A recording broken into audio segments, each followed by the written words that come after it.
of Chautauqua County and a former director of the League of Women Voters of the United States.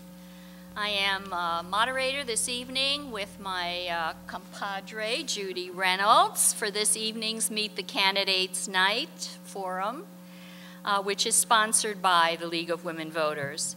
And tonight, first for me, we have all females on the panel, which is, there is a male candidate who couldn't be here, and we will hear a statement from him soon. But the League of Women Voters is a nonpartisan political organization, which means that we never endorse a candidate or a political party, but we are greatly involved in shaping the issues that keep our community strong and informed. And as a League member, I have the opportunity to contribute a leadership role that has a great impact on local, state, and national issues. So if you're interested in learning about how you can make a similar impact, I encourage you to pick up some materials that we have in the lobby so you can find out what you can do and play your part. Or you can visit our website at lwvchautauqua.org or lwv.org. The League really wants everyone to vote. That's our thing. But we want you to feel confident that your vote will count, but we also want you to be informed. So debates are conducted for informational purposes without a hidden agenda, and they are controlled by principles of nonpartisanship. I'm going to ask you to please turn off your cell phones, just because it disrupts everything that goes on, as a matter of courtesy. And we request that if you have a similar gadget that can take a video, that you do not use it, because we want to make sure that the information is not manipulated in any way to create false or misleading impressions. So we're happy that you're here tonight. It's a lousy day to come out in the rain. We're glad you're here, and we're glad that you're interested enough to want to hear what candidates have to say and to ask questions. And we welcome all of you who are watching on Local Access 5, and I hope that you will call in with your questions as well. We have a few hints for you as you watch and listen to the debate. Try to plan ahead and think ahead and find out what are the most important issues for you and see what each candidate has to say about that issue. Secondly, are they answering the questions that were asked of them? Are they specific, knowledgeable? Keep track of the topics. Are the candidates being asked about your priority issues? And are the questions fair and pertinent? Talk it out. Afterwards, talk about the debate with your friends and family. And did the debate sway your decision? And did you learn something new about the candidates' positions? And of course, remember to vote. By the way, if you hear a cell phone go off, it's Minda Ray's, and somebody's calling in a question. It's not one of us. I promise. I promise. So with us this evening are the candidates for Fredonia Village Trustee. As I mentioned earlier, Michael Vinciguerra can't be with us, and Mary Jane Stark will read his comments. On behalf of Mike Vinciguerra, I would like to thank the League of Women Voters for the opportunity to have a statement read in my absence this evening. When I was called to participate, I was unable to accept because I already made plans to be out of town. Every February, I travel to Florida for a week for the Daytona 500. The greatest challenges facing Fredonia is our lack of preparation for the future. We respond after the fact, and that usually leaves us with few and poor options. We are forced to spend more and borrow more when we deal with crisis rather than to plan properly. We have reached a point where we need public input into what services are necessary and how we can provide them. We cannot walk away from regional efforts. We need to assure industry we mean business and will do everything we can locally to assist the job providers to remain competitive and open for business here. We must maintain a strong infrastructure, whether it is roads, water pipes, or wastewater treatment. We must provide police and fire services to our residents. We need to find ways to encourage private homeowners to improve their property without huge assessment increases, much like the business community receives. To accomplish our goals, we need to look at how we do things. We should share services where it makes sense. We need to keep our business community healthy because no one wants the flu. We all know the truth in the saying about an ounce of prevention. I believe I am up to the job of making these decisions. My experience in the U.S. Navy and then in the private sector allowed me to address problems on a daily basis and to work to find the best solution. While employed by Nestle Purina, I dealt daily with energy usage, environmental issues, and hazardous materials as a maintenance supervisor. After I retired from Nestle, I worked for Chadwick Bay Construction, overseeing school renovation projects. As a trustee, I would change the way we do business. We would work with the businesses we have. We would ask business leaders what they think and what they need. It is usually impossible to stop a corporate decision after it is made, but by preparing and planning and talking, we can work with business leaders to prevent the unthinkable. We need to rework the way this village does business. It may mean big changes to the way we provide services, but it can also mean little changes. For one, department heads need to be present at board meetings to answer questions that are raised. It does not seem to me that we are big enough to need committees. We should not need to meet privately as a committee to get answers. From my seat as a taxpayer, the committees allow for meetings without public involvement. A system of 2-member trustee committees allows for meetings without complying with open meetings. We need to discuss problems at meetings with public participation and answers from our department heads. As a trustee, I want to reduce barriers which force industry to move, leaving empty buildings. We can blame Albany, but we need to take the bull by the horns and control our future. We can improve the way we provide necessary services. We can control the cost of services, and we can make Fredonia a business-friendly location. Businesses bring jobs and revenue. Without them, we are done. I look forward to working as a trustee to assure a better future for our children and grandchildren. My private sector experience will help me deal with numerous governmental agencies and operations as a village trustee. I would like to ask for your vote on Monday, March 11th. Thank you. So with us tonight are 3 candidates for village trustee. We have Phyllis Jones, Susan Forrester McKay, and Mary Jane Starks. All candidates will have 3 minutes to respond to a question they received prior to this meeting and include a brief presentation discussing their qualifications.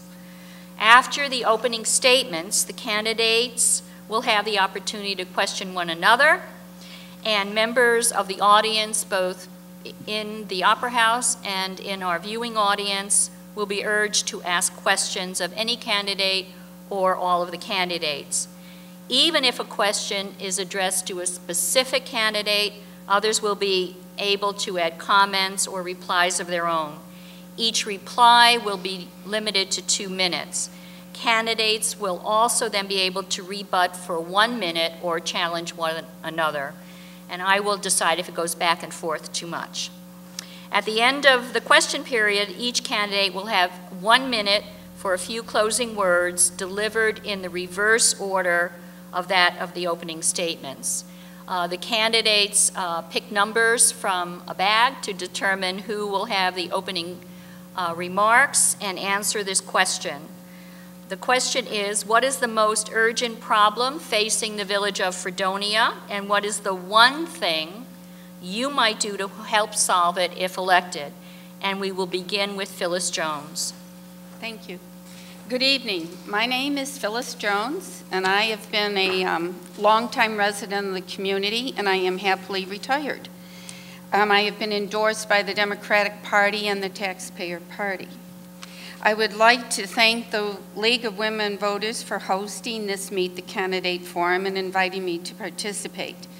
I serve on the Village Zoning Board of Appeal. I'm a member of the Board of Directors for the Resource Center. I'm a member of the Quality Assurance Committee for Home Care Services for Chautauqua Opportunities, and I'm presently the secretary in the board of directors for a member of the board of directors for the Fredonia Rotary Club. Fredonia is confronted with ever-rising costs of providing services to the community in the most cost-effective manner. The citizens and the members of the village government must work together to meet this challenge. The time has come when we must take a serious approach to shared services, equipment, personnel, and some form of formalization merger that will be beneficial to all concerned. The cost of gas and other fuels continue to mount, and larger pieces of equipment can take a heavy toll on the budget in any department. Thus adding to the rising costs of running the village government. The ongoing dialogue with the town of Pomfret and the village of Fredonia for possible consolidation is necessary to determine if it would be effective to combine our services that are often duplicated within the village and the town. By being proactive in maintaining open communication and cooperation, we will be able to embrace the possibilities of emerging services. Thank you. Oh, thank you. Susan Forrester McKay. Thank you. My name is Susan Forrester McKay, and I would like to also thank the League of Women Voters. I think they deserve all the thanks that we can give them for this debate and other forums that they put up for our information to the community. Some of you may recognize my name from 8 years as a village trustee. Some of you may recognize my name from 12 years as chairperson of Festivals Fredonia before Mary Jane graciously stepped up so I could step down. Before I returned to Fredonia 19 years ago, I had a professional 30-year career in social services and family advocacy on a state, national, and international levels. My master's degree is in behavioral sciences, and I've done other graduate work in public administration. As a village trustee, I learned as much as I could from various conferences such as municipal law, grant writing, planning and zoning, Main Street revitalization, and at my own expense, I visited cities and villages in over 4 states to talk with managers and municipal officials about how they revived their troubled communities. I've procured specific grants and started community and economic endeavors such as the farmers market, the update to the comprehensive plan, and secured money for Main Street businesses. I find the most urgent village problem, and I think you're going to hear it over and over again tonight, may not be much different from when I started as a trustee, but since then we've lost some ground. The worsening economic situation has frustrated and lessened our will to be creative and proactive. We need all of the community to come together, local development meeting, businesses, schools, and we're all stakeholders. Cutting costs, yes, being sensible about sharing health costs, and not using grants like credit cards that you can't sustain. We all sink or swim together. I do have a plan and know how to be very creative. Thank you. Thank you very much. Mary Jane Starks. Thank you. I too would like to thank the women voters for hosting tonight's event. I think it's vital that our community members be involved and be informed. For those of you that don't know me, my name is Mary Jane Starks, and I've been a lifelong resident of the village of Fredonia. I'm a graduate of Fredonia High School, JCC, Jamestown Business College, and most recently SUNY Fredonia with a degree in sociology with a minor in psychology. I live in the village with my husband Russell, and I have a 2-year-old daughter, Sophia. I moved away from Fredonia briefly after I got married in the 90s, but after having been gone for a few years, realized that I had to come back. Fredonia is my home. This is where I was born. This is where my family is. This is my community. And this, most importantly to me, is where I want to raise my daughter. I've worked as a bookkeeper and an accountant and in property management in the village of Fredonia for almost 20 years. I have experience in grant writing, and I have experience in budget planning. As some of you may know, I'm passionate about our community and the challenges facing all of us in these tough economic times. The generations that came before me worked hard to ensure and maintain the quality of life we enjoy here in the village today. I feel that perhaps as the next generation, I can bring a new perspective to the table on ways to work for the benefit of our community and its members and for the generations to come after me. I've had the privilege of serving the community as a volunteer, chair, and executive board member for the Festivals Fredonia organization since 2004. Currently, I'm serving as the treasurer. I have worked with various people, organizations, and businesses in our village to positively promote our community and our history. We've also offered venues to showcase the talents and resources of our community and area merchants. With the support of my family and my friends, I feel that the time has come for me to seek elected office. I'm hoping to bring new ideas, a fresh perspective, and positive solutions to the village of Fredonia by running for village trustee. I've had the opportunity to talk with many people throughout the village to get their perspectives on what are some of the issues that they think are most pressing to the village. And one of those issues that keeps coming up for me is we need to work on resolving the issues that are vital to our community, one of those being the deteriorating and outdated infrastructures of our village. Without properly working infrastructures, that affects everybody in the community. It affects homeowners, it affects families, it affects businesses and organizations. I feel we need to talk about and give our attention to these problems to solve and find resolutions to them in a timely manner. We need to understand what we can fix and find a way and the resources and manpower to fix those issues. We need to utilize existing resources and tapping into utilizing existing resources and potentially utilizing underutilized resources. We need to find alternative and possibly less expensive ways to pinpoint areas in need of the most urgent attention.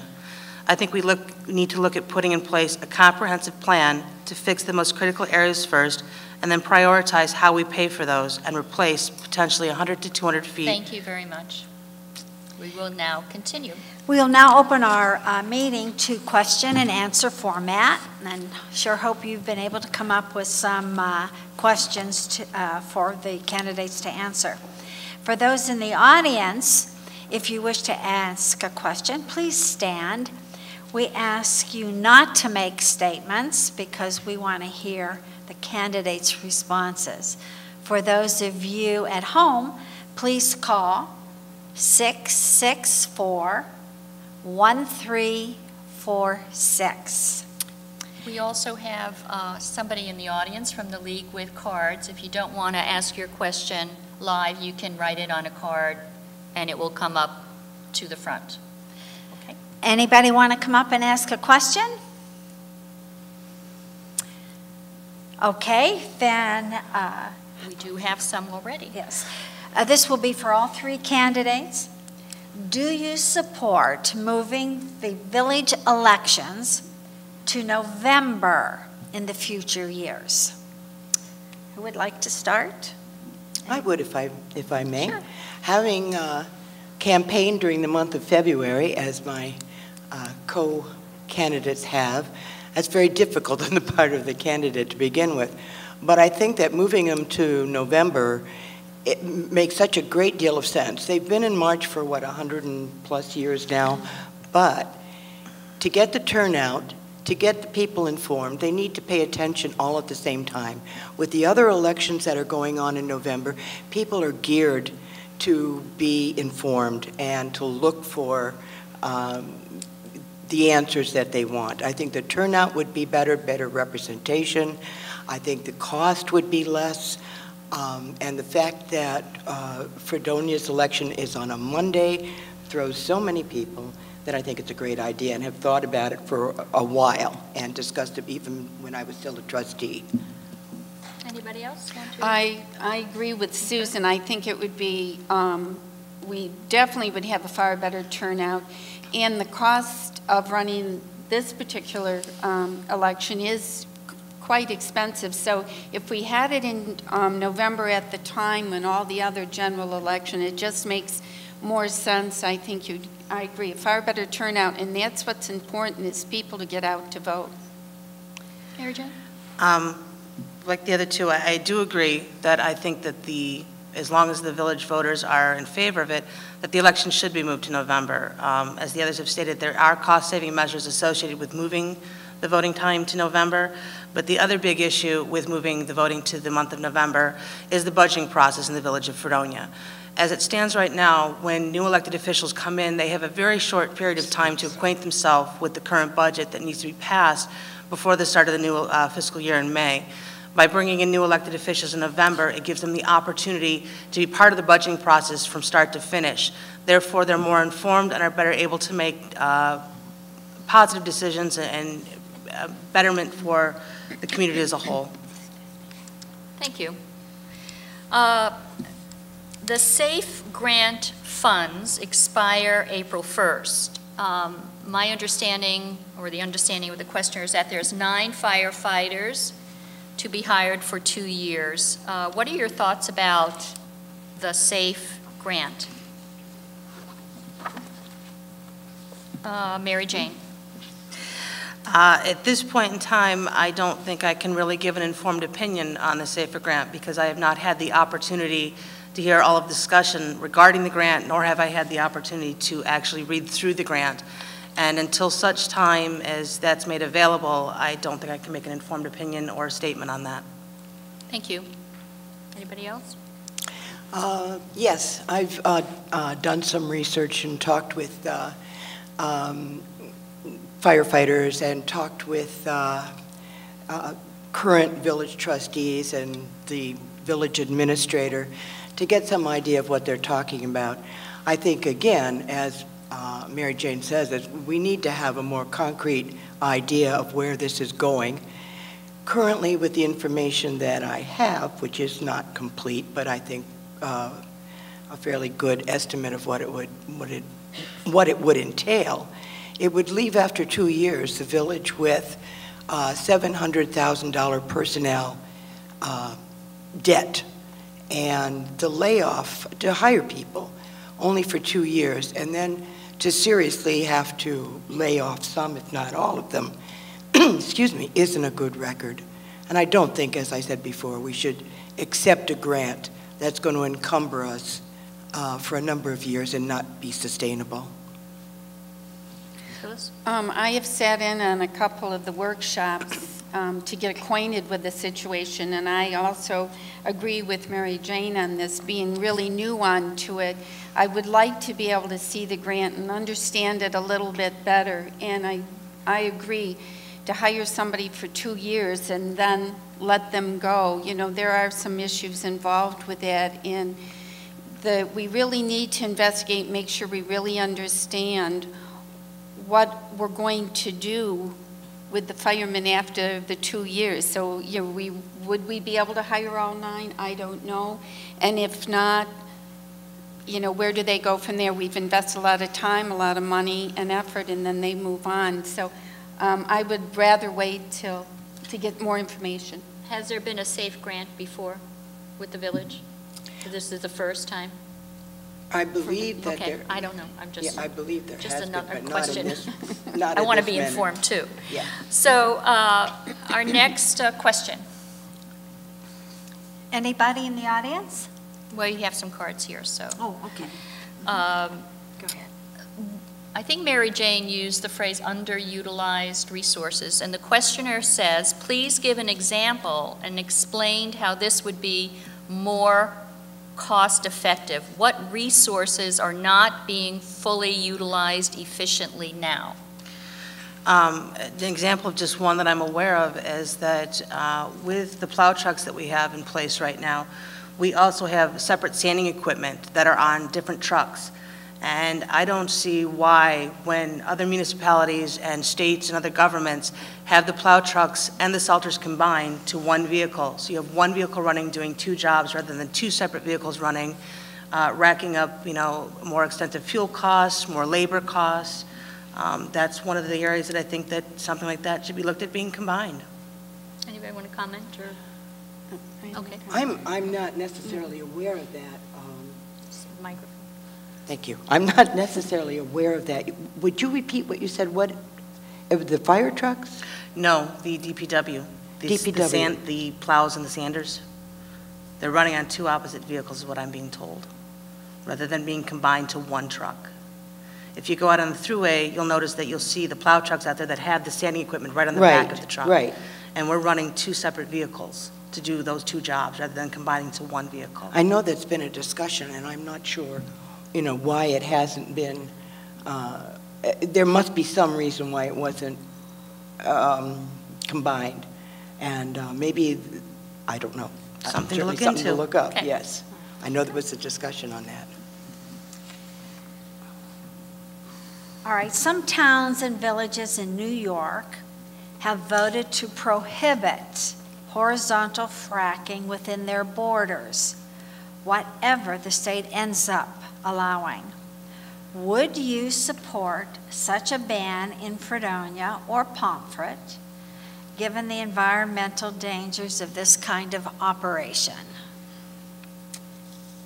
Anybody want to start? Stay away from fracking. I will. Yeah. Yes, I would. Yes, I definitely would. I've heard nothing to convince me otherwise. And I certainly have people in Pennsylvania and Ohio who are most upset and have horrible examples of what has happened to them with fracking. There's no guarantees. I would also like to address it. I have attended a couple of seminars that involved also fracking. It was part of it, excuse me, while being on a member of the board, the zoning board, and I think you really, really have to make sure that they have looked into the safety of using it, because as Susan said, if you've gone up and seen some of the sites up in Pennsylvania, you know, it sounds good, but the devastation to the land is just unreal. And so many of our area around here have groundwater used well, and it is the groundwater. And I have to admit, I would be concerned of that. My daughter's on a well, and I really would be concerned of the contamination that can happen to the well. So I really would be very skeptical of that, and I would probably be in favor of banning it. Again, that's an area where I don't have a lot of experience or a lot of knowledge in, and it's something that I think I would have to look into further before I could make an informed decision about it. Okay. Reminder to those of you at home, 664-1346. All right, how about this one? If Fredonia has to cut services in order to avoid a deficit, where would you look to cut? Or what would you refuse to cut?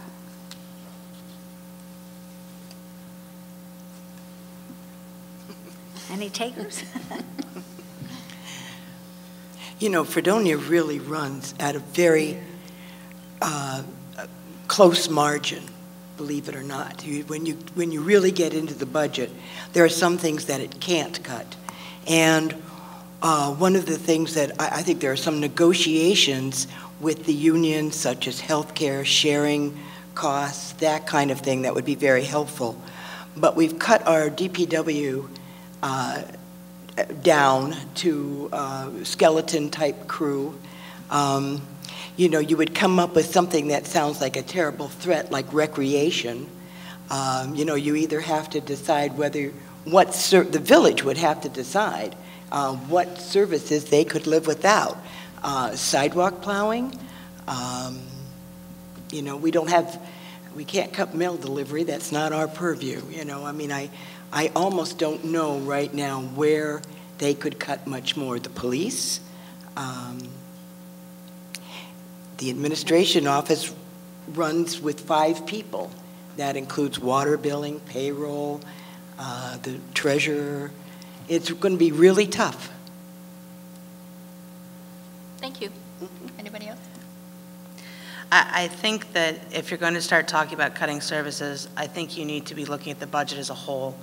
And they've only just begun the budgeting process, and I think anybody existing or new member coming into the board needs to have that time to examine what all the various department heads are asking for and look at it from there and look at it as a, you know, what is it that we absolutely have to have? What is it that we need?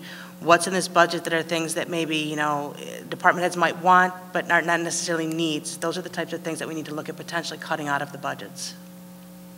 I agree. It's very hard to answer that type of a question, not really fully understand. In just the short time that I've had, I really have to admit I was amazed when I started seeing some of the budgets in the department, and I think we do very, very well with the amount of services we have. So I would also like to wait to see and get a better picture of where I would want to start cutting of some services.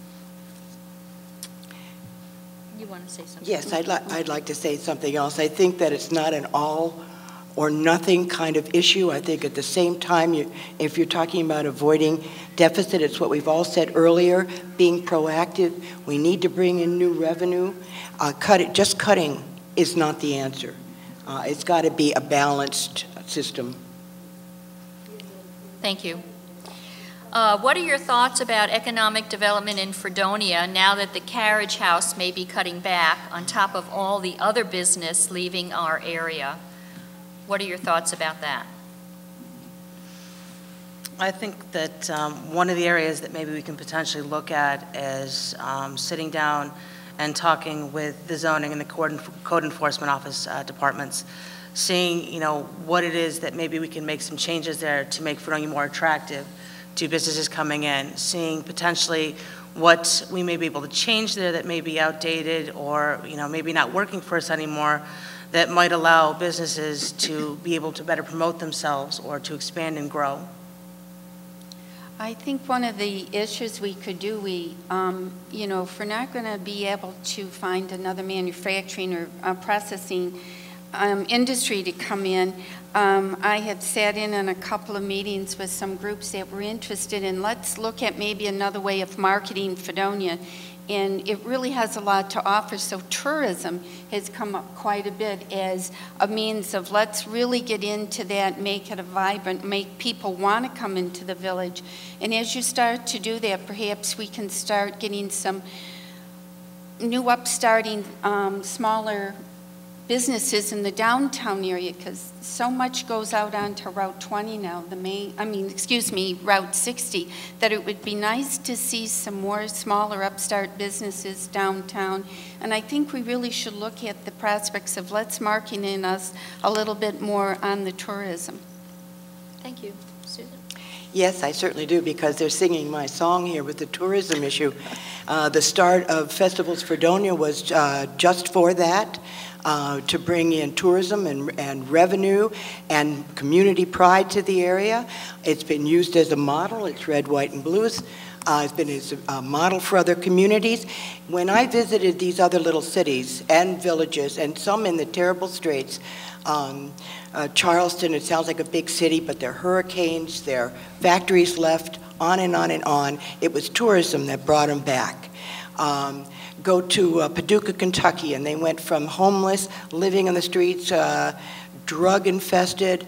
They brought in the artist community, which is another love of mine, but they brought in the artist community, those creative individuals, and then businesses follow. You get to be quaint and cute and known for being an arts community or something like that, and other businesses follow.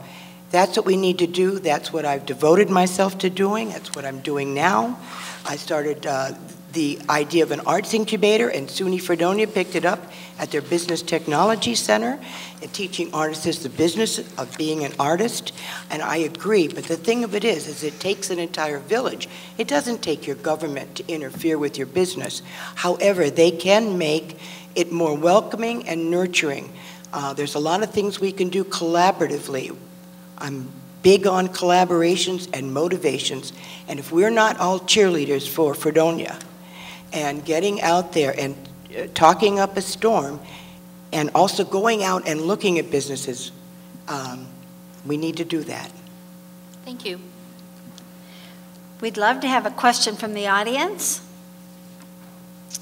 Okay, I have one.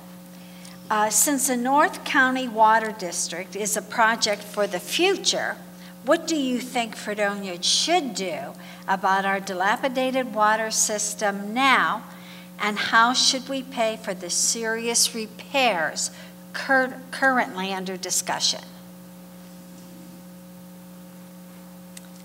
Yes? Well, I think we need to look at putting in place a comprehensive plan to start fixing some of the most critical areas, and then prioritize how we pay for and replace these things. Potentially looking at replacing maybe 150 to 200 feet of water line every year. I think we need to be looking at developing a 5 to 10 year plan on how we go about replacing and fixing and updating our systems. We need to look at the resources we have, and we need to look at prioritizing within the budget about making these things a priority, putting them first, and putting and focusing most of our efforts and the workforce that we have to fixing these problems. Thank you. I'd like to kind of address that a little bit. We just updated our comprehensive plan. The last one had been in 1994. I spent a year and a half with planning and zoning and going out and getting surveys and information from the residents. So we now do have kind of a pretty complete comprehensive plan. And infrastructure is one of those things that's a great concern. Again, when you're talking about taxes, does the village have the will to find the money to do those kinds of things? They've been replacing, they just replaced Cottage Street a while back, they've just replaced Newton, they've just done something with homes. These are very expensive projects. We're talking hundreds and hundreds of thousands of dollars. Now we need to do that and we need to plan ahead. Now our water treatment plant isn't in that bad a shape. However, we do probably have 100-year-old water pipes. They're not wooden, but they are corroding. So you're right, there does need to be a certain amount is set aside. But you know, it's just like, you know, a crisis hits and there goes your savings. We just really need to take a hard line and look at what we're willing to do. Thank you. Phyllis? No comment. Okay. Next question. Nobody's at the mic. I'm just going to pick up on something that Susan Forrester McKay mentioned about the will of the village. How do you feel about the support of the village and their will for local access television? There is a question at the mic. Oh, I didn't see you. One moment. Okay, I didn't get a chance to ask the question earlier when you were talking about how to bring resources into the community. I'm Giulio Manino from Fredonia. So the question I wanted to ask is, we have a wonderful resource right by us here at the university. Do you see how SUNY can be brought into the equation in partnership with Fredonia to enhance, again, talking about marketability, but also to get involved in projects that will help the village? Who wants to? No, I'm sorry. Somebody help me. I didn't hear it quite. You said the college as a resource? Yes. How do you see the college working with the village in partnership? That's part of what I would be encouraging and what we did encourage. I think we've seen a new administration that's going to be more open to that kind of working with the government. The municipal government, I would go with more interns. We're talking about a small business association going up to the college and introducing themselves to all the students and encouraging them to come down into the village. We've had many good collaborative events with Sustainable Fredonia, that kind of thing. I'd like to see a whole lot more. How can we get not only the students but the faculty to take ownership of Fredonia, where they work, live, etc. It's been a long road, but it's beginning, the wall is beginning to break, and we need to pursue that to get certain studies we need done, to get whatever that resource is.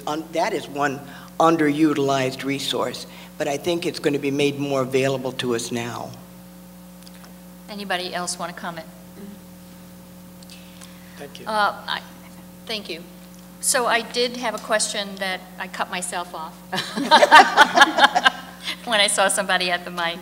So basically, the will of the village and local access TV support. I think it takes some resources, financial resources, to keep local access alive and kicking so that people can see what's going on here tonight.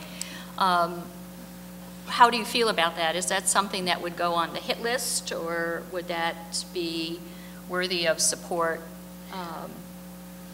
going forward? I definitely think it is. I enjoy watching the cable line, and I think it's a good idea that we continue to maintain it.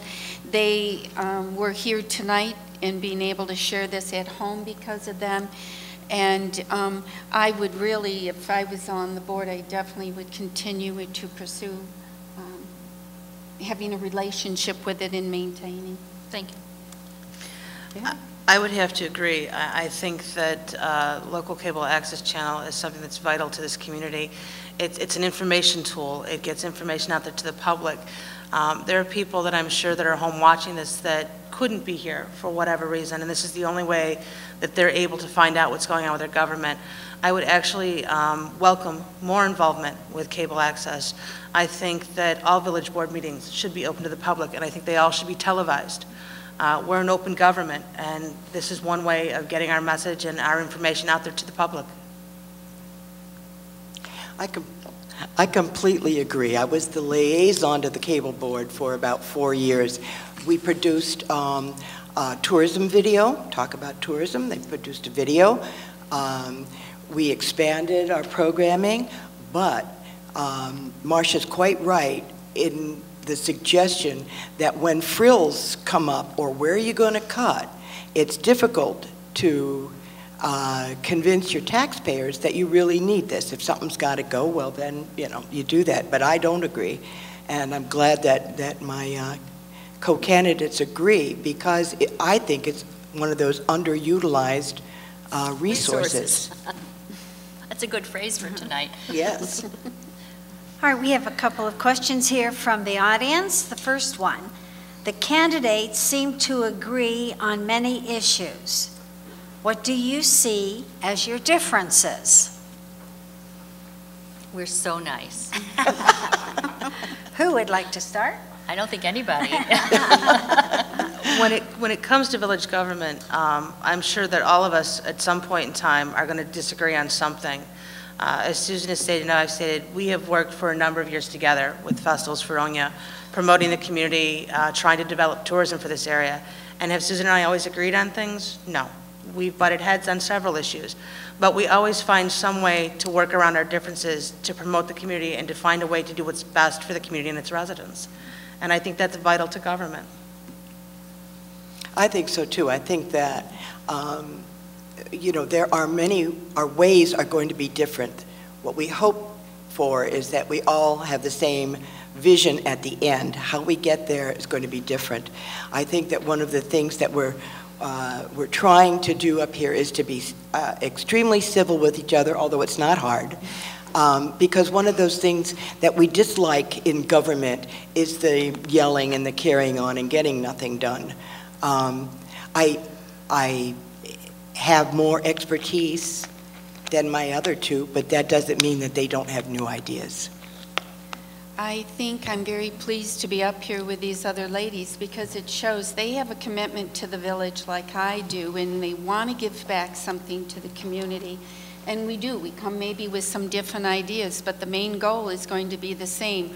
What can we do to help improve the village, help with the cost containment? We just have a real commitment, and I agree. We're going to go about it a different way perhaps, but in the end, we're still going to be here to help the village, and we're committed to make that commitment to you. So you all agree. That's nice. That was good to know. I didn't really get that. We just had a question about SUNY Fredonia, and I want to carry that a step. Maybe a little brainstorming on your feet here. SUNY Fredonia now has a program to engage college students in helping the local community as part of their coursework as volunteers. What are your ideas about things that those students could do as a volunteer for the village? Well, I'll step up right now and say that we already work, Festivals Fredonia, the organization I'm with, we already work with several of the organizations and students from the college at Fredonia. We have sororities, we have fraternities that volunteer their time and their efforts throughout at least 2 or 3 of the programs that we offer in town. We've also offered in the past to bring in interns to help them actually produce and put on some of our events. We have, Festivals Fredonia has recently acquired and brought under the heading of our umbrella the Fredonia Farmers Market. And there's been discussion with the vendors and with the operating board about possibly utilizing students to help run the market, to help set up, to promote the market, find new ways of advertising, and give them opportunities to work with the village, but at the same time to fulfill course requirements. Thank you. Anybody else brainstorming? I was going to say, I've had the privilege of just in my own campaign, it's part of some of the experience the students are learning with their government, and so a couple of the students have stepped up, offered to help in any way possible. It's been a good learning experience for me, including these younger people. I also know in the past with Rotary, we were trying to get a website up and going a couple of years ago. So we went to the media department and asked if there was somebody that would be willing to help. So they are all very eager to come and get involved if we're just willing to reach out and ask them to help us.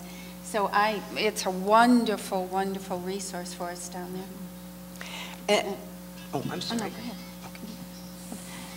Well, I obviously agree, and I think that what Marcia has brought up, that students, not only students, but faculty is now allowed certain concessions if they become involved with the village, projects and not-for-profit or for-profit or just the village government in general. And one of those things that brought that about is they call the organization FACE, and it's faculty and community empowerment. Oh, There we go, spells FACE. Anyway, I could see them working in the building inspector's office,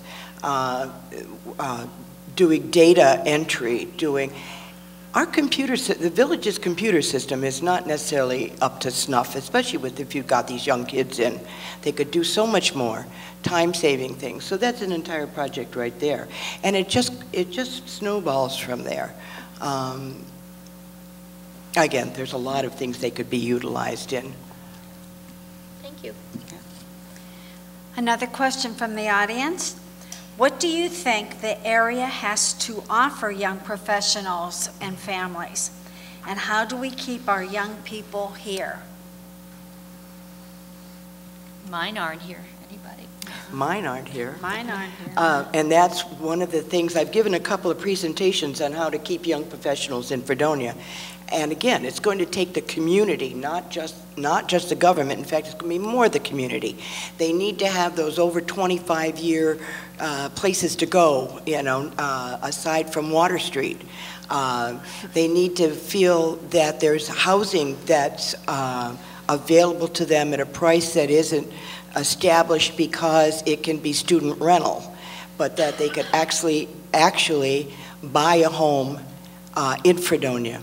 It's one of the things we also have to work with the college, because even in their human resource interviews with their new professors coming in, it's often suggested that they might not want to live in Fredonia because of unintended student contact on Saturday night. So we need to be able to bridge that gap between the under 20 group and the 25 years to 40.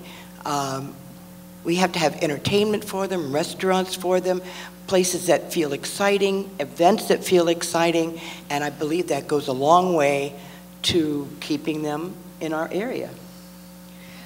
Phyllis? Yeah, I would like to make a comment, though. I thought it's interesting. Just the other day, there was a wonderful article in the paper, and it also is in the Chautauqua Star. As a study and a survey had been done by Brenda Hayes and Dr. Hayes, excuse me, she's also a fellow Rotarian, and another Rotarian, David Brandt. And it was really surprising, and it really was refreshing. I'm kind of differ a little bit with these ladies, because they are finding there is a group of between that 25 to 45 that are coming back to the area. And the things that they said were the points for was the wonderful school system that they found here. They found that the housing market, what they could purchase here in comparison to other places, they could get a far better market value here than what they could elsewhere. They liked the idea of the crime was very low around here. They liked the ambiance of having that smaller village where you could walk down the street and people knew you, and they liked being able to have their children outside, being able to play outside in a safe environment. So, and when you talk about we need more entertainment, but that's another thing they pointed out. There may not be specifically right here, and we could improve in that, but because of the proximity to Buffalo and Erie and then the Chautauqua Institute. So I feel very uplifted to think that we are bringing some folks back here because they go off and then they find that, you know, this really is a nice community, it's safe, and it has the things that they're looking for. So I think some of them are coming back. They're coming back. I just want them to stay all the time. I agree that way. Mary Jane? I kind of fall into that category that we're talking about. And I made the conscious decision to come back to the area because I'm from the area, I know what we have to offer here, and I want my daughter to grow up in this type of an environment, the small village environment where everybody does know everybody else. And you talk about trying to find venues for the 25 to 40-year-olds. We already have some of those. I think we need to work on potentially promoting those better. We have this wonderful opera house here that could be a great asset, that is a great asset to the community and could be promoted better. We have the college as a resource for entertainment venues, for plays, productions, performances, musical, lectures. And as Phyllis has stated, we are close to Buffalo. We're close to Erie. We're close to, you know, Chautauqua. I think we need to just look at potentially finding ways to better put the word out there about everything that we do already have to offer in the area. Thank you. We have probably time for one more question before closing remarks. And the question is, downtown businesses need to have a look, maybe quaint. Would you legislate something to create more uniformity? May I? Do you want to start? Yes. As a matter of fact, we have put out design guidelines with just that thought in mind. Now, what zoning and planning in the village need to do is decide whether or not that gets to be a stronger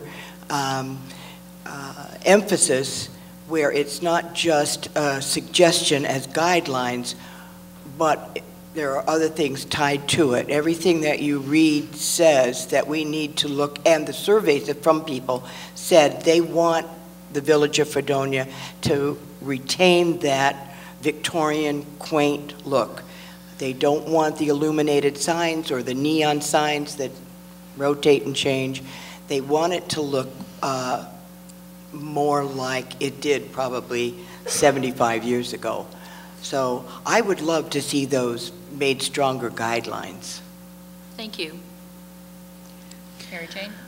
I would tend to agree with Susan to a certain extent. I think you also have to be careful with requiring the existing businesses in downtown to conform to guidelines that may be too strict or maybe, you know, beyond what they are able to absorb cost-wise. I mean, you don't want to drive businesses out of town because they can't afford to conform to, you know, new zoning codes and new regulations.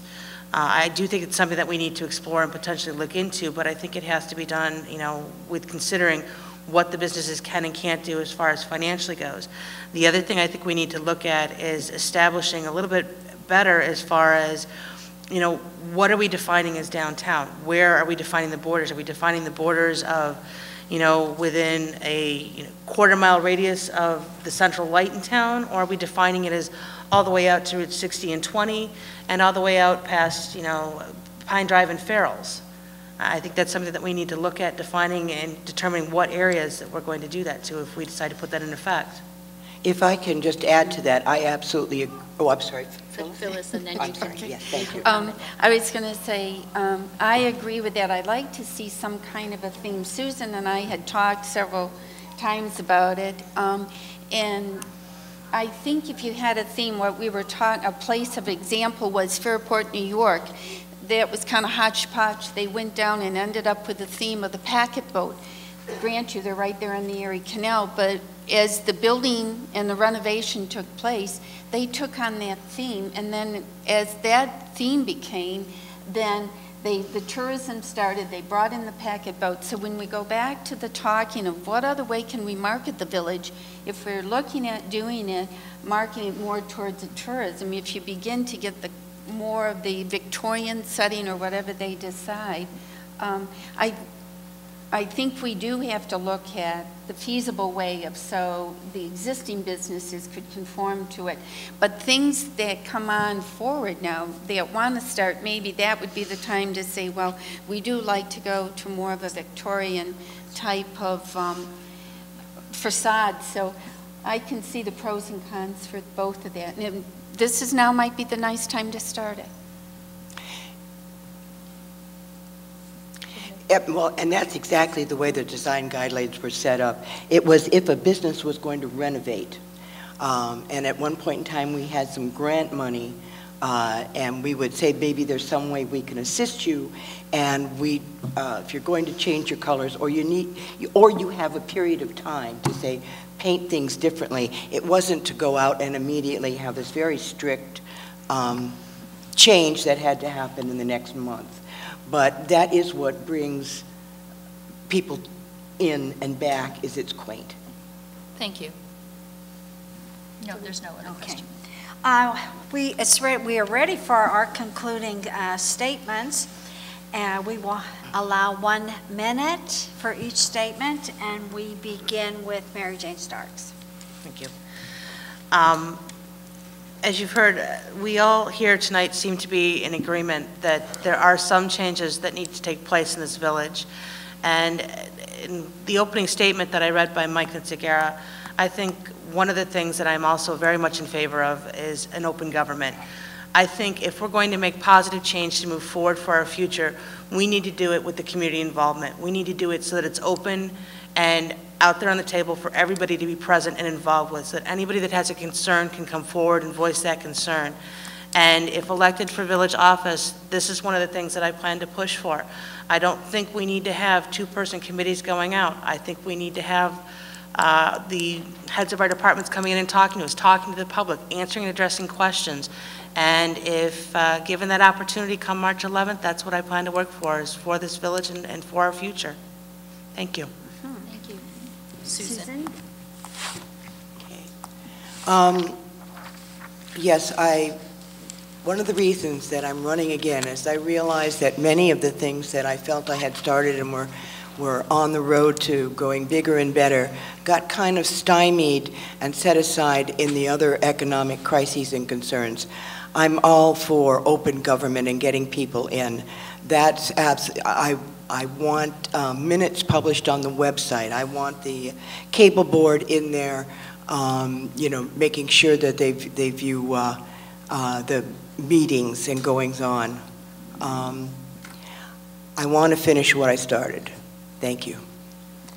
And Phyllis. I'd like to thank the Women League of Voters and everyone who came out here to meet us this evening and ask some questions. I have enjoyed immensely my numerous years on the Zoning Board of Appeal, and I really just believe in a true commitment to the village, and I would like to be a part of that a little bit more, and I would enjoy being one of your trustees if you so desired. And my feeling, and I strongly believe this regardless of whatever your political affiliation be, please exercise your right to vote. It's one of the most important things you can do, not only for yourself, for your village, for the country. And I've enjoyed it. Don't forget to vote on March the 11th. Thank Monday. you. Monday. It's a Monday. The League would like to thank you all for participating and to thank our voter service chairperson, Mindere Amaron, who works very hard to put this together. She has to deal with all of everybody's schedules and the Opera House, and who are great to work with, don't get me wrong, but it takes some doing. And so she produces this event. We have a timekeeper, Percy Bernatz, who does a great job at keeping everybody on task. and other league members, Jen Ludeman and Laura Sarek, thank you for helping us out tonight. Local access TV, as was mentioned during the debate, is a very important part of informing our community about all kinds of things that make this a great place to live. And the local access coordinator is Chip Rewald, and he works very hard for this community. And doing that, he will rebroadcast this debate on tomorrow night at 7 p.m., the 28th, Friday, March 1st at 7 p.m., and Saturday, March 2nd at 7 p.m. On Channel 5. Thank you so much for attending, and safe travels. Good night.